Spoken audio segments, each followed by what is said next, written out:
Assalamualaikum warahmatullahi ta'ala wabarakatuh. Kaum muslimin yang dirahmati Allah subhanahu wa ta'ala, pada kesempatan kali ini kita akan membahas pentingnya ikhlas dalam beribadah. Allah berfirman dalam surah Az-Zumar ayat 65, walaqad uhiya ilaika wa ilal ladzina min qablik la in asrakta la yahbatana amaluka wa la takunanna minal khasirin.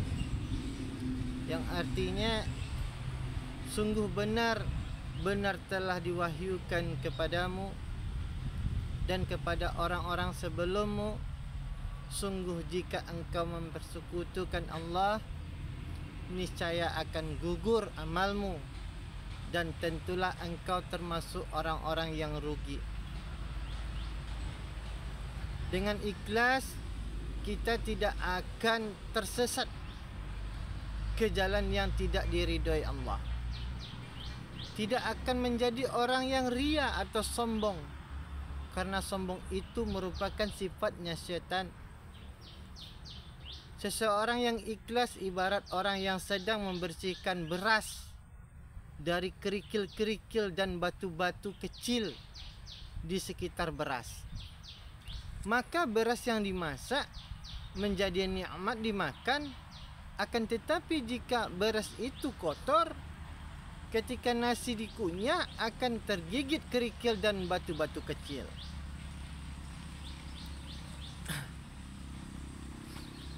Demikian keikhlasan menyebabkan beramal menjadi nikmat, tidak membuat lelah dan segala pengorbanan tidak terasa berat. Malah sebaliknya, amal yang dilakukan dengan riya akan menyebabkan amal tidak nikmat. Pelakunya akan mudah menyerah dan selalu kecewa.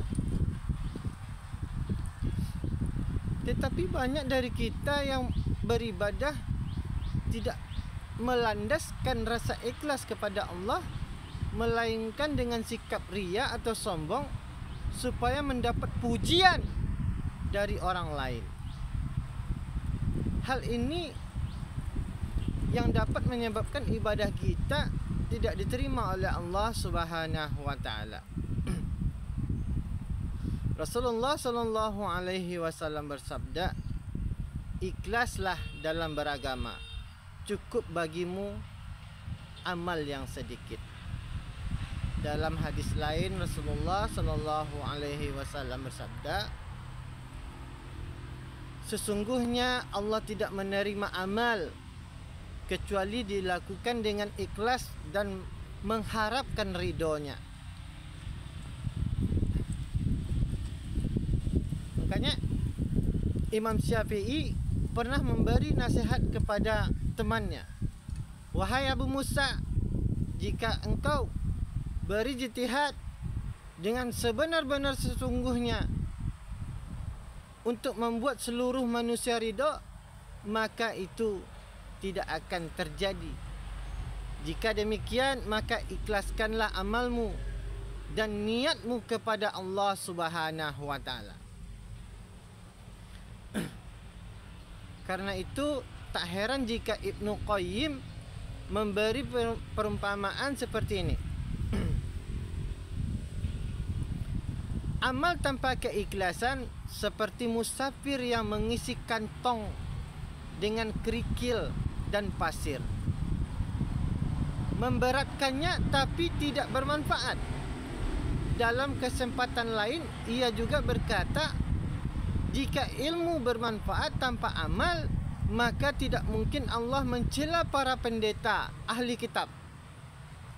Jika ilmu bermanfaat tanpa keikhlasan, maka tidak mungkin Allah mencela orang munafik. Kita hanya perlu demikian.